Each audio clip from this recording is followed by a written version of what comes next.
बर्ख तालीमी माहिर इंजीनियरिंग एजुकेशन जो model vice chancellor doctor Abdul Rahman Memon 82 वरनि जी ॼमार में कैनेडा में वफ़ात करे वियो आहे। डॉक्टर अब्दुल रहमान मेमण 23 फरवरी 1941 ते पैदा थियो।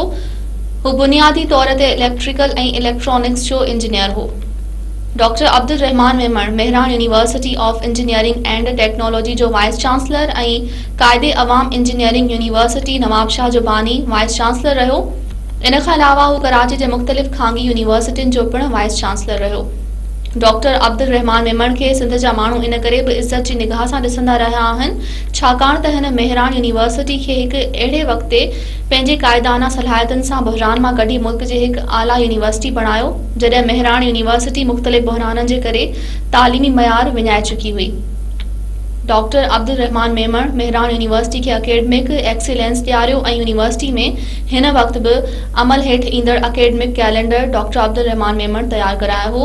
इन ते अमल दरामद खे बि यकीनी बणायो हो।